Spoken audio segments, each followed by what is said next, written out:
The following is a Cartoonerific Studios presentation. Welcome to Cartoon Fun, it's Cartoonerific. Yeah! It's Cartoonerific.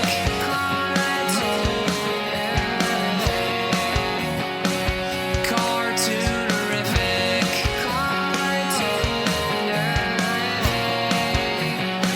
It's Cartoonerific.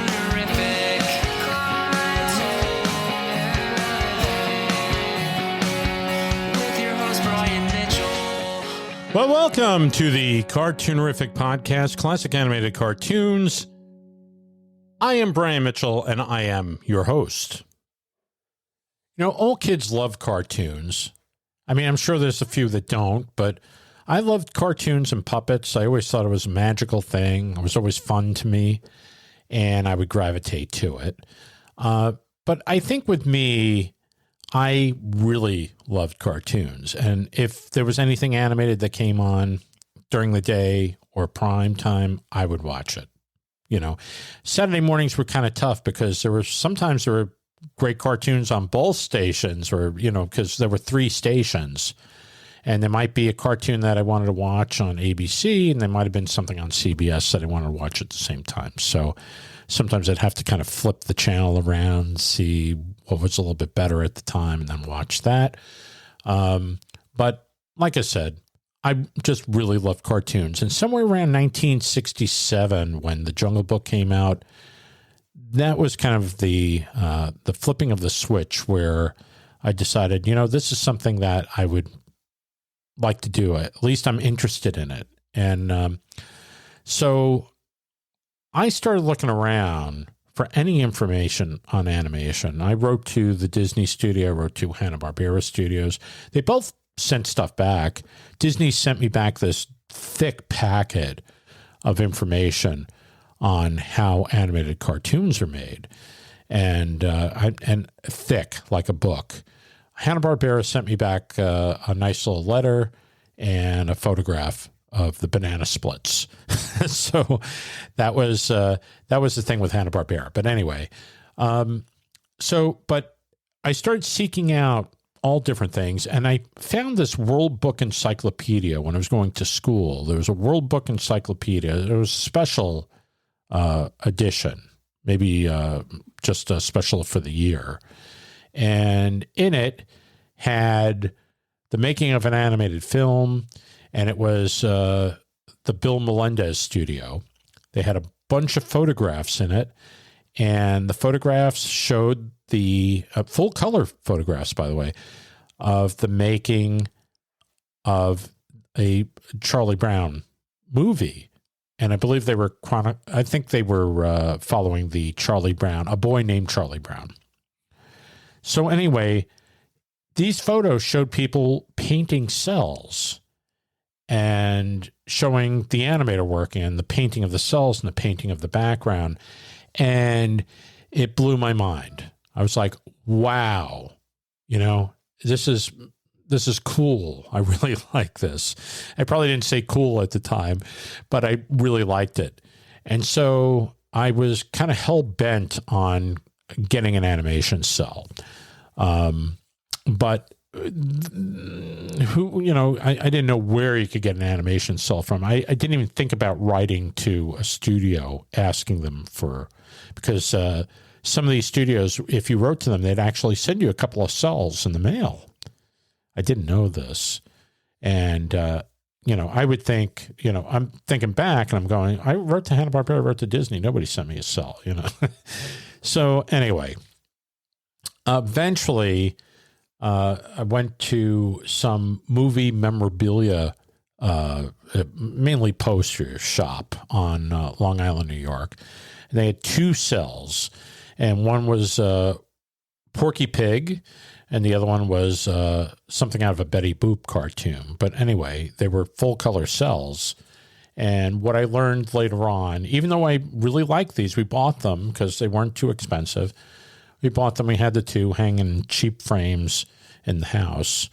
I learned later that they were basically cells that were from a production of those cartoons, but they made them from black and white to color. So they basically had to produce these cells all over again in full color, and they traced the frames off of the film and then basically shot it all over again. And that's why they had all these color cells. So anyway, I had 2 of those. So it was an interesting thing to have. And anyway, I eventually got a hold of some Disney cells and some Hanna-Barbera cells, and that was later, and that's a whole long thing. But there were people who lived in Los Angeles that would actually go to the studios and do a little bit of dumpster diving. And what I mean by that is they would go into the dumpsters or the garbage cans from these studios. So Hanna-Barbera, DePatie Freeling, Filmation Studios, Walt Disney Studios, whatever was in town. And they would find artwork, and sometimes stacks of artwork that was just thrown out. And it could be pencil drawings, backgrounds, or cells. And so the studios, once they were done with the material, once they shot the film, these were just byproducts of the film. And so instead of just keeping them, they would just dump them. And so people would go, kids normally, would go and get a stack of this artwork, and they would take it home and look at it and really liked it. And some of those people that did that actually became dealers in animation art. Well, the person that we have on today's show did a lot of that. He actually went to the studios in his early years, and he would go into the dumpsters and pull artwork out, and he would take it home and really enjoy it. He had a friend that they would do that together. And somewhere along the way, he decided he wanted to work in the industry. Well, that gentleman is on next. His name is Robert Alvarez. He's an animation director. He's now retired, worked for over 50 years in animation, and he's worked on a lot of your favorite shows. So he's coming up next. Don't go away. You're listening to the Cartoonerific Podcast, classic animated cartoons with your host animator, Brian Mitchell. And now it's time for our special Cartoonerific guest. Well, the gentleman we have on today has worked on many, many of your favorite shows. He started in the late 60s as an assistant and worked his way up into the business as an animator, doing a little bit of everything. But basically, he eventually became an animation director. So, ladies and gentlemen, please welcome 6-time Emmy Award-winning animation director. His name is Mr. Robert Alvarez. How you doing, Robert? How you doing today? I'm doing fine, thank you. We had a little bit of a technical glitch before, and so I feel like we're doing the show all over again. And but we were able to cover a lot of good material. But how'd you get into this whole animation thing? I know I've seen a lot of the stuff that you've posted on Facebook, which is all this wonderful animation art from these animation studios from years gone by. And tell us a little bit about that. Where are you from, first of all? I'm originally from Brooklyn. Okay. And then my family moved to Glen Cove, New York. And in 1959, we moved to Los Angeles and to North Hollywood. Mm-hmm. And I've been in California ever since then. Wow. And how'd you end up in California? Was that just a family move that you wanted to go out to the sunny state of California? What necessitated that? It was a family business, a family-owned business. My father was part of this business that sold wholesale art supplies, and they had an office in New York, Chicago, and Los Angeles. And it was decided that my dad would then run the Los Angeles branch. So the family moved out to Los Angeles in 1959, and which turned out to be good for me, because if we hadn't moved out to Los Angeles at that time, I don't know what I would be doing today other than being retired like I am, but I may never have gotten into animation. What prompted you to get into like animation? What was the... It was a combination of things. I had an early interest in comic books and comic strip art and cartoons, watching it on TV. Mm-hmm. And then what happened was once we moved out to California, I had a friend that I met in 7th grade, and he had some animation cells from the early shows of the Flintstones, and he knew where Hanna-Barbera was. So we started riding our bikes after school all the time, practically, going to the studios that were close by, Hanna-Barbera, UPA, Format Films, and going through the dumpsters and trash cans and pulling out art. And that kind of piqued the interest because he and I both liked animation. Mm-hmm. And we both decided like that's what we wanted to do. And eventually we both did. And he worked in the business as well as I did. And he's retired now too. Wow. But it was collecting that started our interest. So did you just go to like Hanna-Barbera, or were there other studios that you went to find the material? Well, we mostly went to Hanna-Barbera because they tended to be the ones that threw out a lot of stuff. And we would go there. Sometimes we would go to Hanna-Barbera and UPA on one day because it was just a matter of riding your bike from one location over the hill back into the valley to UPA. Mm-hmm. And we'd ride our bikes to those two studios. And Format Films was a studio that was really close to my friend's house, and it was maybe like 15 minutes from my house by bike. And so that was easy to go to. And then on some occasions, my dad would drive us to places like to Clampett Studio on a Saturday so we could jump into the dumpster and pull stuff out. Mm-hmm. And sometimes on Saturday, he would drive us to Hanna-Barbera so that we could go through the dumpster and pull stuff out. So it was like any occasion that we could, we would go to these studios and just pull the stuff out of the trash, and we collected it over the years. Now, Hanna-Barbera, we know what they were doing. They were doing Flintstones and Jetsons and all that wonderful Top Cat. And let's see, Format did, I know they did they did some Roadrunners for Warner Brothers after Warner Brothers kind of stopped making cartoons in 1963. They also did the Alvin Show, the original Alvin Show, which was a favorite. When we were going to Format, they were in production on the Alvin Show.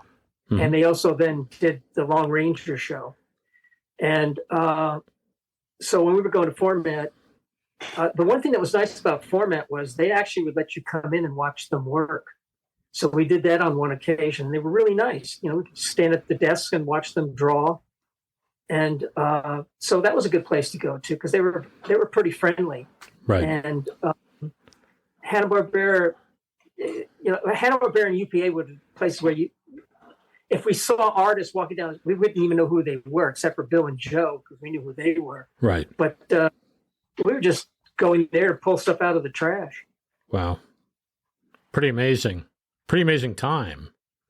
Because this stuff was considered kind of worthless, wasn't it, to the rest of the world? Well, this was in the early 60s. We started doing this around 1961. And at that time, nobody was really that big into collecting. Right. Disney just had started selling cells at the Disneyland Park at the art corner. But no one was really into that. The other studios weren't selling any of their artwork, and they were just throwing it out because it was too much to store. Yeah. So, rather than keep it, they would just throw the stuff into the trash. Just dump it. And and so, there were probably kids like ourselves that were interested in getting this stuff, but probably very few of them. I think Tim and I are the only ones that I know of that were kids at the time in the early 60s that were going to studios and getting stuff out of the trash that eventually got into the business and worked into the business and became animators. Right. Wow. That's pretty interesting. When did you decide that you wanted to go into animation? Because you're collecting the stuff, but when was the big... I think when we were in high school, I know for myself, I was thinking about it already in high school. I was taking art classes, and the one art class that they offered I went to an all-boys Catholic high school, which was really strict, and they had this one art class, which was, looking back, was a total waste. But I wanted to get into doing animation. And after I finished high school, Tim and myself both went to Chouinard Art School for the whole purpose of getting into animation. Right. And we started in the fall of '67, I think. Yeah, in the fall of '67, we started at Chouinard. Right. And I started my first job in animation while I was still in school in 1968. And what was that job? It was doing assistant work on the Banana Split show, and the cartoons on the show were Three Musketeers and the Arabian Nights. Oh, wow. I was working at a small studio in North Hollywood called Fred Calvert Studios, and that was where I started. Oh, wow. Wow. I loved the Banana Splits as a kid. And I think I started writing Hanna-Barbera around 1968, 69. I saw on your resume you worked on, what is it, Winky Dink and You? Yeah, that's kind of a weird story. Fred Calvert did a revival of Winky Dink, and I did some work on it, and very little work. Mm-hmm. And it was very low budget stuff. Right. But I've neglected to tell you what, in 1968, while I was at Fred Calvert, I was in the right place at the right time because there were two animators there, Ron Campbell and Dwayne Crowler, mm-hmm. who were doing contract work on Yellow Sub. So I got to work on Yellow Sub at that time in '68. Now that was that was being done in London, so I guess it was a kind of like it was done in London, but they also did something. Some of it was done in I can't remember what country in the Netherlands. I don't know, it might have been Belgium or Sweden. I can't remember. The problem with Yellow Sub was I think they were fighting the clock. And the reason I got to work on it was because Ron Campbell was from Australia, and he had worked on the Beatle cartoons that were done in basically a lot of different places. Right. And it was the same company producing the feature. So they contacted Ron, and he was now in North Hollywood, and he was renting space in the place where I started. Mm-hmm. And he shared a room with Dwayne Crowley. So they were doing several sequences on Yellow Sub, and just being in the right place at the right time, because those guys tended to goof off a lot. So they got behind schedule, and a lot of people just had to jump onto the work to help out, get the stuff done so they could send it back to England. Right. And that's how I got to work on it. Oh, wow. So were you doing assistant work, or are you doing animation? Yeah, it was just assistant stuff. Well, that's cool. My only memory of it is I can remember where the desk was on the second floor of this old house, and drawing roses on the blue meanies, because it was the sequence where they do this, the splotching sequence at the end of the film where they start sprouting roses on the characters on the blue meanies. Mm-hmm. And that's my only real vivid memory of it. Wow. That's still pretty neat. I think it's pretty neat. It was fun. Piece of history, right?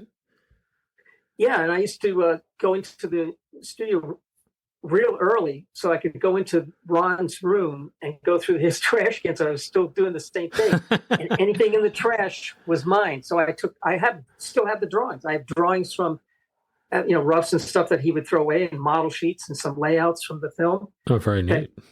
It was in the trash, and I just took it. Yeah. What's interesting is there've been long spells over the years where I didn't accumulate any more stuff, but I've never lost interest in it, and I've never not appreciated it. And now that I'm retired, I have a lot more time in my hands, so it gives me more opportunity to look at stuff that I've accumulated over the years, right? And sometimes acquire new stuff. So I really like looking at the art that is no longer being done the same way. I mean, nobody does cells anymore, and I still like the art, and I like looking at it and having it. Yeah. No, I like looking at it myself. I like looking at the artwork, and I really appreciate it. I appreciate all the work that went into it. It's crazy how much expertise and just technique people that were inking those cells, and right. Yeah. So where'd you go from there? I worked for Fred in 1968 and 1969, and I was still going to school too. Right. And then in 1970, I started working for some other guys that Ron Campbell recommended me to, and I worked on the Hanna-Barbera show, the Harlem Globetrotters show. Oh, wow. And then through the 70s, it was a series of working on various forgettable Hanna-Barbera shows, like Harlem Globetrotters, Roman Holidays, Where's Huddles, C-Lab 2020. Those were both primetime shows, weren't they? Where's Huddles and... They could have been. I don't remember because I remember vaguely working on the stuff, and at the time I was working on stuff that I didn't really care that much about. It was a job, and it wasn't shows that I really liked, but I was in the business, and that was important to me. Sure. So I worked on things during the 70s that were also like. The guys that I was working for were doing freelance for other places. So that got me an opportunity to work on some Ruby Spears shows and DePatie Freeling shows. Right. And, so I got to work on a lot of different stuff over the time. And most of it, I would say in the 70s was forgettable. It wasn't like anything really good. Right. Was there any one studio that was better than another? Like, maybe the atmosphere was different, or maybe just you felt like the work was better? Because it seemed like, I think in the beginning, most of these studios, like Hanna-Barbera, when they were doing the Yogi Bears and the Huckleberry Hounds and Pixies and Dixies, it seemed like it was more like they were really trying to make a fun show. And it seemed like the atmosphere might have been better at that time, even though a lot of people were freelancing. I know that. And I think the same thing with DePatie Freeling when they started off doing the commercials and the Pink Panthers and the Inspectors. Well, I liked when I finally went on staff at Hanna-Barbera. Then I started picking up, and at the start I was just still working at home, but I was on staff. And then eventually one day I got a phone call from Bill Hanna, and that was much later on. And he asked me to come help him work on the Jetson feature. So that's when I started working in after that. Right. But Hanna-Barbera was a good place because they weren't really strict. They didn't care. As long as you got your work done on time, they didn't care what your hours you kept. Whereas the opposite was true of Filmation. Filmation was so strict, it was like a high school. And I was lucky because when I for the brief period I worked for them, I did not work in. And they were so strict with the people that worked in. If you were 5 minutes late, they would dock your pay and you could not make up the time. If you came back from lunch 5 minutes late, you would get in trouble. I was just listening to a story the other day on a video where some guys came back from lunch late at Filmation and they got fired because Filmation was just not a fun place to work. I don't think. Right. And my wife, who was an assistant, but this was before I even worked there, she worked for Filmation. And I don't recall her telling me stories about how great it was. Right. Interesting. What about DePatie Freeling? Were they kind of along the same, or you were freelancing? I never worked in for them. I got freelance work on them, on some of their stuff through the guys that I was picking up work from. So I never worked in. I only went there on a few occasions to drop off work and, just go into the lobby and drop it off. So I didn't really work in the place. But my understanding of that place was it was pretty loose atmosphere because my friend Tim, who was he worked there as an animator, and he told me that he would leave early because he was living down by the beach somewhere. Right. And he would just leave the light on his desk on and just go. So it would look like he was still at the studio. And finally, one day, somebody told him, said, "Hey, look, Tim, we know you're leaving early. Just turn off your lights when you go." But they were pretty loose at DePatie. Right. And Hanna-Barbera was just, Filmation was the only place that I really didn't care. I didn't like the shows they were doing. Right. For me, it was just a job, to earn money. And the atmosphere there was terrible. Right. Yeah, it didn't seem like from the shows they were producing, they're pretty bland. I mean, it was Fat Albert, He-Man, Gilligan's Planet. You know, it just seemed like it was wouldn't be a fun place to work. I don't know. It was not. Yeah. I don't think it was. It was just. I'm sure somebody's going to say. I know. You know, after we do this, I'll get an email from somebody. I love Filmation. I love working there. You know, it was like you could. Yeah. In fact, I can probably tell you who one person would, if you ever listened to this, would tell you how much he liked it. Right. But see, there were people there, like the directors. They had it easier than everybody else because they had phones in their office. They had an office, and they were had phones in there. Uh-huh. The rest of the people were in cubicles, and they didn't have phones. And what they would do at break time, they would announce, the following people have messages, and they would announce your name, and you would run down to the front desk and get your messages, and then you'd go to the payphone. This is before cell phones existed. Wow. So you'd go to the payphone and make your phone calls. Mm-hmm. And they had a card key system where you would slip it through, and it was like a time clock. So they knew when you were there and when you were not there. Right. So that's how they kept track of you. Wow. And it just wasn't, and I think some of the supervisors liked lording over the monkeys. They liked being, in charge. Mm-hmm. And you're going to find people that worked there and say, "Oh, it was great." But in my opinion, I didn't like it at all. I didn't like the shows that they did. I didn't like their product. Yeah. And I only was doing it for the money. I almost worked on one of those features they were doing, those Disney knockoffs, Snow White and the Seven Dwarf Elves. And I worked on one. Yeah. I worked on the Pinocchio one they did. It was awful. Yeah. I think it was George Sakara, I think. Yeah. I hope I got the name right. He was I was trying to get into the business at that point, and I got into Bakshi's, but I was trying to get into Filmation to work on those features because I figured that might be kind of a way in, and had to do a test, pass the test, and then basically they said, "Yeah, your stuff is pretty good.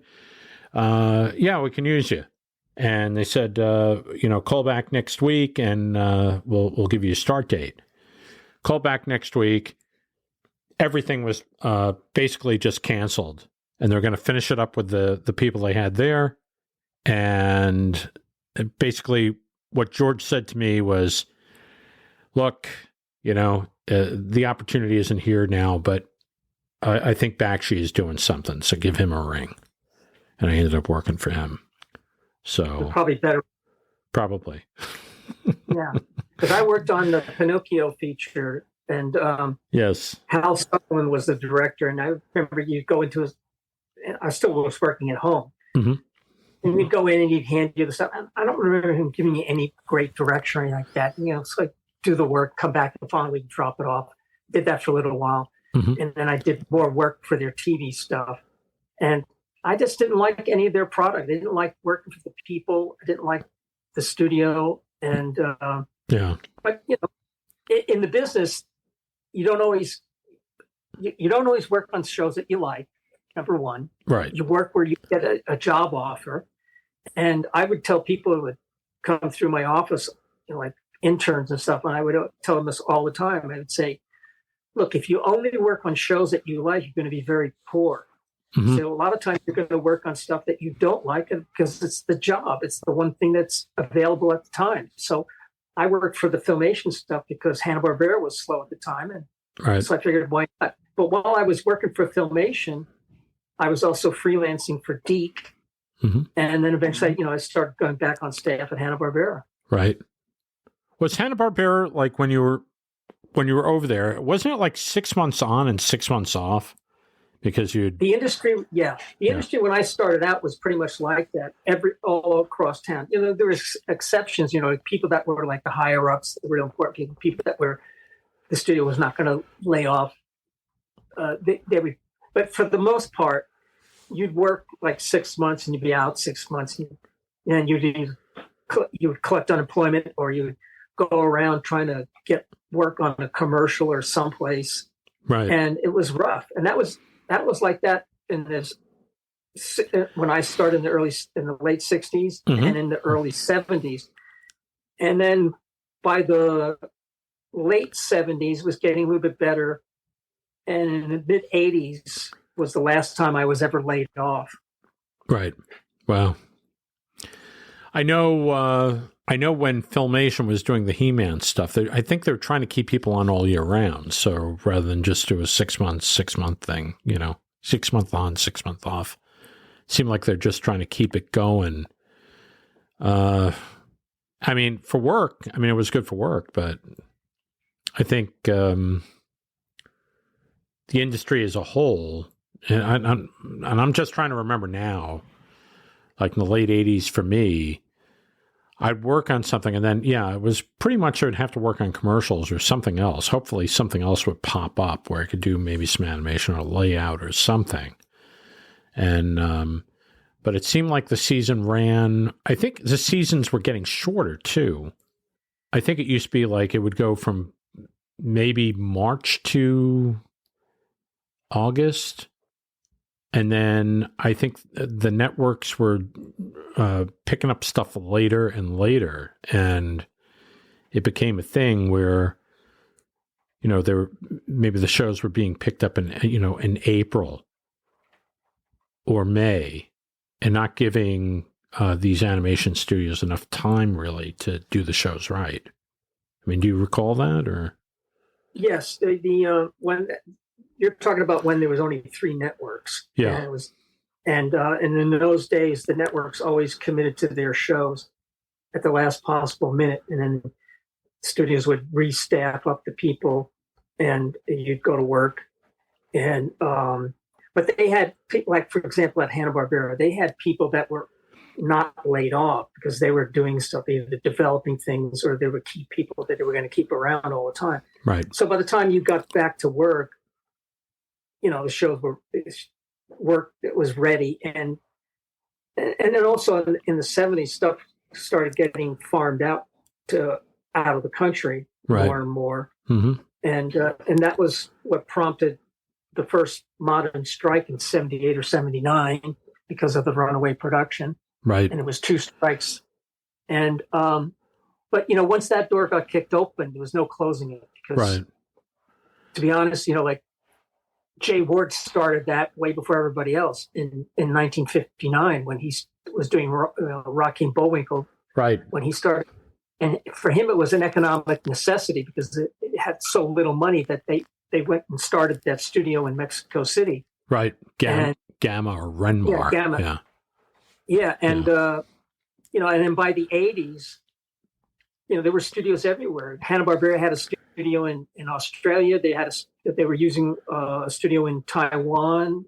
That was Wang. They had a place in Taiwan was Cuckoo's Nest. Cuckoo's Nest. Okay. And, I thought it was Wang, but hey. Yeah, James Wang. Yeah. He was the owner. Yes. And it was Cuckoo's Nest. And they had a place in Manila, film cartoons, and they also started sending work to Korea. So, and now when any show that's done, if it's a 2D show, even though it's, there are no cells, they still hand draw things. None of it's being done in LA, the animation at all. They'll do pre-production and post, and that's it. They'll do like storyboards, models, scripts, whatever, directing. Sometimes they don't even do that now. Now, like places like Bento Box has been is owned by Fox, and Fox bought Boulder Studios in Ireland, and they're sending a lot of the shows straight to the studio in Ireland, and shows that were being directed here are now going to be directed in Ireland. And I just heard from somebody who wished to work there that Boulder can't, the Irish studio isn't able to do all the work, and they're sending work to South America to get done. So it's like, that's nothing new. It's always, they're always trying to find the cheapest way to do stuff. And that's been going on for, going back to the 1970s. So that's nothing new. Yeah. I directed a show in the mid 1990s, and it was sent to China. We actually sent it to Chicago, StarToons. Yeah. StarToons did their thing on it, and I tried to do some animation on it. I was directing it. And then they took it, they sent it to a studio in China that they were working with. And we got back the first act of the show, and there was a mistake. And it was a color mistake, and everything that was supposed to be black was painted red, and everything that was red was painted black. The thing looked like something out of hell. And when I looked at it, I was like, what the hell happened here? And I had to go back to them, and it was a simple error. But this is one of the problems. It's like that would have been caught immediately if it was in-house, if it was done in-house. But because of that, they had to go back and totally repaint 1/3 of the show, about 6.5 minutes of the show, totally repainted due to a labeling mistake. So that's why I think, it seems like shows will farm this stuff out and then we'll come back. And it seems like they have all the money for retakes. Seems like the money is here for retakes, but there's no money to actually do the animation, So it really depends on the studio and what their budgets have for retakes, because some places have minimal budgets and they'll stick to it, and they won't let you spend all kinds of money. Disney seems to have deep pockets, and they'll throw money at shows to fix them. Mm-hmm. But I'll give you an example of how they don't always fix everything. An editor once told me this story at Hanna-Barbera, that Bill Hanna was calling retakes on a show, and it might have been like a Scooby show. Mm-hmm. And he went through the show calling the retakes, and the editor said, Mr. Hanna, I think there were some other things we could have called on this. And Hanna went back from the start and called and pointed out everything he could have called, but didn't. And when he got to the end, he said, the reason why we don't do it is because of money. So, yeah, everything doesn't get fixed. Mm-hmm. But I know, like on the Cartoon Network shows, the budget, there's always a certain amount of money in the budget. And when I would hear what that money was, it was always like, that's not anywhere near enough money. But people seem to get around that by taking other monies from other parts of the budget to fix things, because mm-hmm. some of the guys now what happens a lot nowadays, you have guys that are showrunners that didn't come up in the system like when I did. So they've never really animated mm-hmm. and they haven't done a lot. And so when it comes time to fixing things, they wind up spending a lot of money. Yeah. But yeah, it all works out in the end. I guess it does. Is there any particular show that you worked on that was like a problem show in Hanna-Barbera? And I guess meaning like it started off okay, and then it just became a disaster people are struggling to try to fix it. Yeah, good. I don't, there probably were a number of shows that I worked on at Hanna-Barbera that I never had to deal with the problems, but they got canceled because they were terrible shows. Right. And, I think like I worked on the Dukes of Hazzard show, and that got canceled before they aired all 13 episodes. I worked on a show called, I think it was called Gravedale High or something like that. I can't remember. It was a guy that was from Second City. I can't think of his name. Rick Moranis. It was his show. Mm-hmm. And I remember the producer of the show coming into my office one day and telling me what he thought was the reason why the shows weren't very good. Mm-hmm. And Hanna-Barbera had what was called an 8-frame normal pause system. I don't know if you know what normal pause is. No. But, what it was is when they would record a show, if they had like several lines in a row that were good, that was a good take. But if they had like another take that was going to go in after that, you have to put a pause in. You just don't butt up the track. Right. Because that was going to be taken and put on Mad Track. Okay. So they had what was called an 8-frame normal pause. But it wasn't always really 8 frames. You just assumed it was 8 frames for the purposes of calculating the direction. Mm-hmm. So you knew how long the total track was. And let's say it's like 1,300. In a half-hour show, it would be 2,000 feet. So if your track came out at 1,300 feet, that means you had 700 feet you could slug into the show. Mm-hmm. But if you were putting slugs between lines of dialogue, you had to account for what was originally there. So like if you're assuming there's 8 frames and you're going to put in a slug of 24 frames, a foot and a half, you're actually only putting in a foot because you're counting the 8 frames that's already there. Right. So it's a math thing, but it's simple math. Right. So this producer comes in and he starts something. He goes, well, the reason why the shows aren't very good is because they're putting an 8-frame pause in front of every line of dialogue. And I said to him, they're not doing that. That's not how it works. I said, the reason why the show's not, and now this guy was also a writer. Mm-hmm. The reason why the shows aren't very good is because the scripts are awful. And he was one of the writers. Right. I said, that's why the show sucks. Right. And that was put an end to him. And so, I worked on a lot of shows that I thought were terrible, but it was like something you did at the time. Yeah. And I think most of the work that was done probably from like the 70s and 80s and into maybe even to the first part of the 90s at Hanna-Barbera were not very good. Right. It was just like they were doing these formulaic shows that they've done over and over and over again. And it wasn't until the 90s when we had all those the guys come in from Cal Arts, the young guys, mm-hmm. and they were very creative and they wanted to do new and better stuff. And that's when we started doing good stuff. And that was also when Turner had bought the studio. Right. And when he bought the studio, everything changed because he put Fred Seibert in charge. And basically that was the end of the writers. Mm-hmm. And he started letting the young talent create shows. Yeah. And they did better stuff that had been done in the last 25, 30 years at Hanna-Barbera. Right. I think the reason for the formulas was because maybe Joe thought he could sell more shows that way. Maybe felt if he can give him something like Scooby-Doo that, in the early days, Joe was the guy that sold everything. He would go back to New York to the networks and pitch the shows and sell them. Right. But as time progressed, if you were around Joe, I don't know if you ever met Joe or talked with him. Mm-hmm.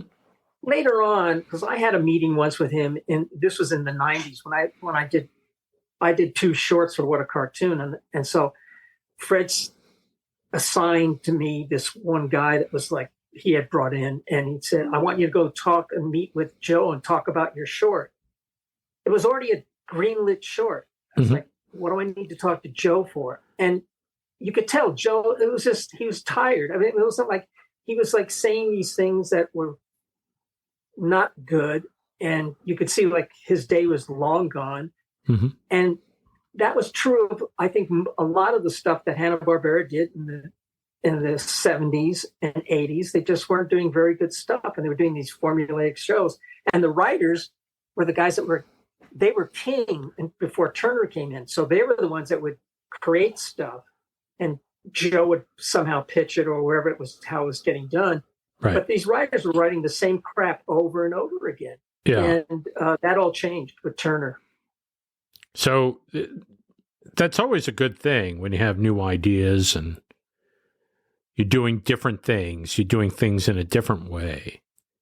And I guess, how'd you feel? How'd you adapt to that when that whole changeover was going on?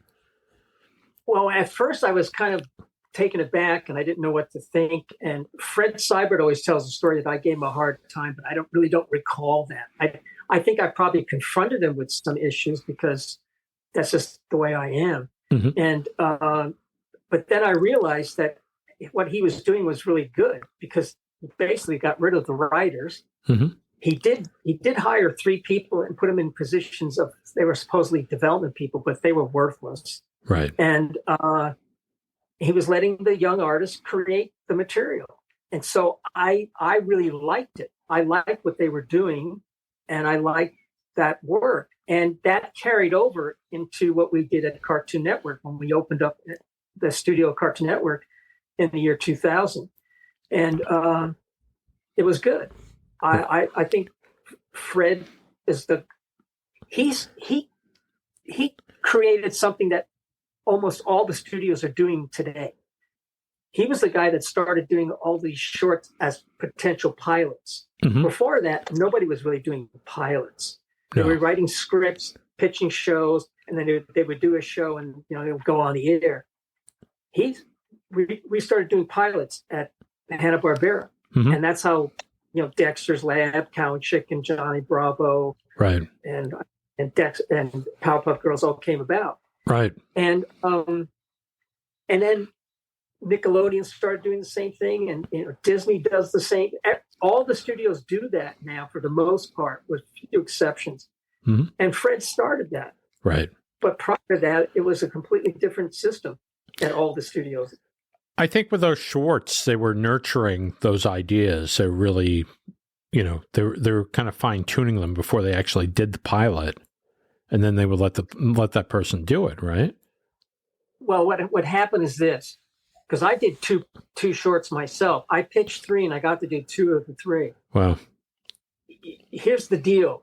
They would not pay you to do the storyboards. Like, if you really wanted to do something, you had to do your own storyboard, which basically meant you wrote it, you created it, you're doing all the work. Right. And then you would pitch it. Mm-hmm. You would get a date for when the people from Atlanta were going to be there. And you'd go into this one conference room, and the room would be filled with like executives and then people that were there for like supposedly as an audience to supposedly laugh at it if anything was funny. Mm-hmm. And you would pitch your storyboard. And if they liked it, you usually found out that day. If they liked it, you got a green light, which meant you're going to do the short. It was a 7-minute short. Right. If they didn't like it, you would find out that day, no, they passed on it. Mm-hmm. And that's how the shorts, What a Cartoon, were done, with some exceptions. Because like they gave 2 shorts to Bill Hanna and 2 shorts to Joe Barbera, but they were just like taking up space, because basically what they did were stuff that when you looked at them, you go like, this stuff looks like it came out of the vault from the 1980s or something. It wasn't, They weren't funny, it was, but who's going to say no to Bill and Joe? Because their names are on the studio. Right. And then they had a deal for a brief period with, Ralph Bakshi. Ralph Bakshi. Yeah. He originally had a contract to do 3, but he got into he had problems, and I remember he got into the shouting matches with Buzz Potemkin, and they it wasn't working out. So he did 1, and that was it, and they dumped him. Right. And I think Bruno Mazzetti did 1 short because of his name. Mm-hmm. And then there were some shorts I think that were done, especially the early ones, that were not really that good, but they didn't know what they wanted. And if you pitch something early, you were almost guaranteed a slot. Right. But out of those shorts came the shows, Cow and Chicken, mm-hmm. Dexters Lab, Powerpuff Girls, Johnny Bravo. Right. And those all went to series. Pretty amazing. But, they allowed people to actually, like I said, to nurture these ideas and put them forward and see how they would work. A lot of ideas don't even get to that stage. They don't even get to that stage. They may get to a pitch stage. And then because, they're trying to sell it as a show, it doesn't even get the chance, because it's like they're too afraid to do something that hasn't been seen. But with those shorts, it seemed like because there were one-shots, they were going to put them on as part of that show, What a Cartoon Show, that they could actually take some chances. And if it got some success, then they could greenlight it to series. So Fred Cyber tells the story of before he did What a Cartoons, because he had to really sell that to Ted Turner to get the money to do it. Mm-hmm. Because prior to that, they had done I don't remember what series it was, and I think it was the revival of Secret Squirrel or something like that. It was a flop, or Two mm-hmm. Stupid Dogs. So it was Two Stupid Dogs, and that was not successful. Right. And so he then was going back to Turner and asking for I don't know how many millions of dollars to do these shorts. Mm-hmm. And he turned out to be right, but he had to convince Turner. Right. And he replicated the same process when he left Hanna-Barbera and went to Nickelodeon, and they did Oh Yeah Cartoons. Right. Same damn thing. Mm-hmm. And we briefly did it at Cartoon Network, but here's the problem. What happens a lot of times now, it's not like back in the early or mid-90s. Now you get people that are development people, and they're involved. And for the most part, those people don't really know a damn thing. Mm-hmm. They're just lucky they have those jobs, because they're not really writers. For the most part, they're not writers, directors, animators, or artists, or anything like that. Right. And they're deciding your fate, and they really don't know anything. And it's I think it's a lot tougher to sell a show now than it ever was. And on top of that, most of the studios now don't even want to do original materials. They want to do pre-existing IPs because they don't want to take a chance on something new, because production is way down in animation locally in LA. So it's a different world now. But back in the day at Hanna-Barbera, it was a great thing, and it really worked considering what they turned out. Do you remember how much time you had to produce one of those shorts? You know what? I don't remember the exact time, but it was like you probably had. Well, the board, once you pitched it and was greenlit, that means your board was done. Right. You might have had to make some changes if they said, well, change this or change that. But then you had like probably 3 or 4 weeks at least to do the layouts, because we were doing layouts in those days on that stuff. Right. And like on my shorts, and I know on other people's shorts, and Pat Ventura shorts were the same.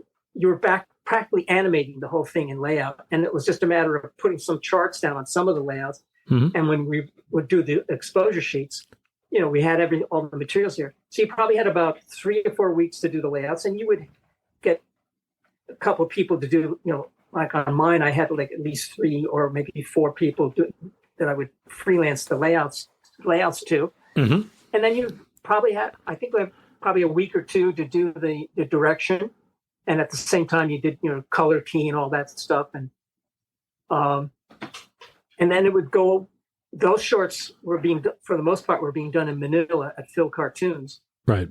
And I don't know how long they would have. I do remember what the budget was, but I don't remember how long it was. And so it wasn't all that long. Probably within 4 months or so, you had your, you know, from start to finish, and you had your short, it was done. And they had a really good budget considering you were just doing a 7-minute short. Do you remember the budget for those? Yeah, $220,000. That's pretty darn good for the time. Exactly. Yeah. So I still have a copy of one of mine of the breakdown for all the different things, and I'm pretty sure it says $220,000 was the total. Right. That's an excellent budget. That's like you had the time to do these things, almost like a Warner Brothers short. The only luxury you didn't have was that you were working on these characters over and over and over again, which, you know, kind of saves you time. Here's the thing.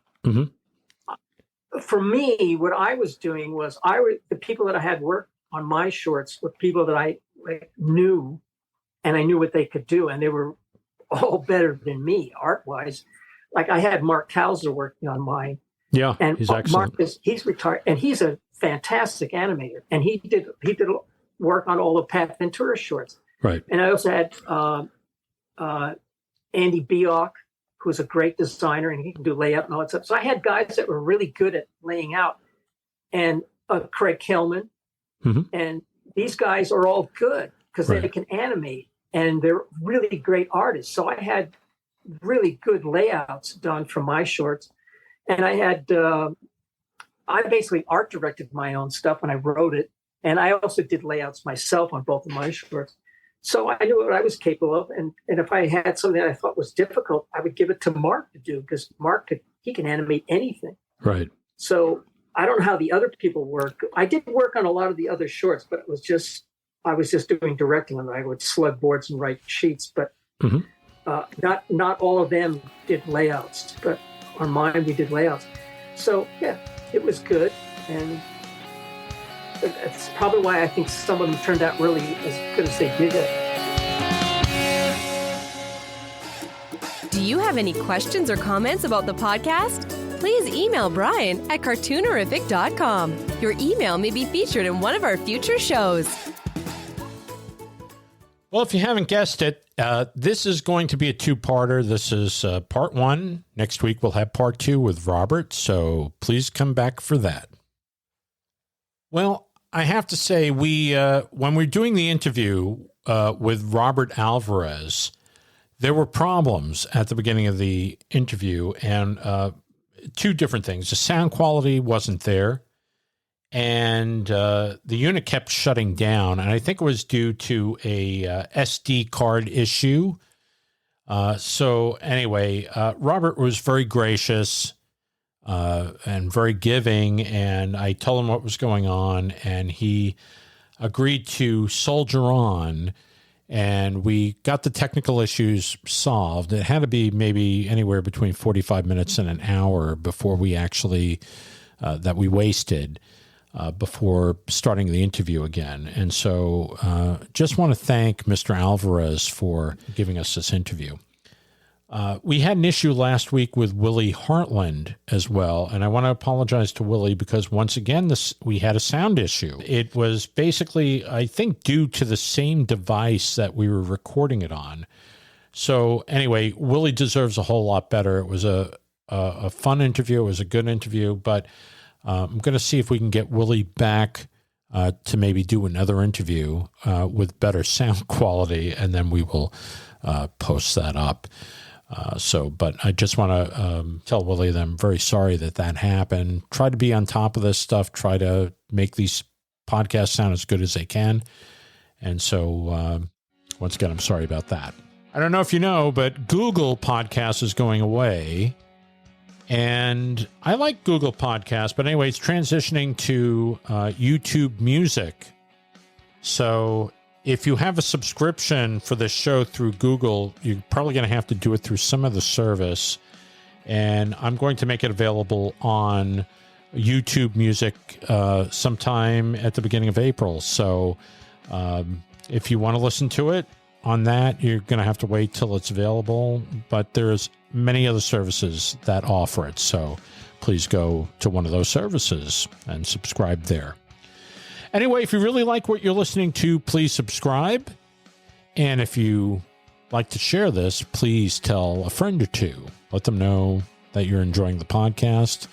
And we promise we're going to make it better and better.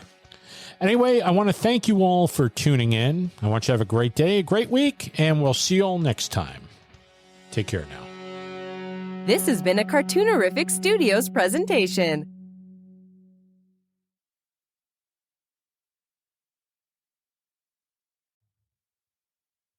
The Cartoonerific podcast is copyright 2024 by Cartoonerific Studios Incorporated.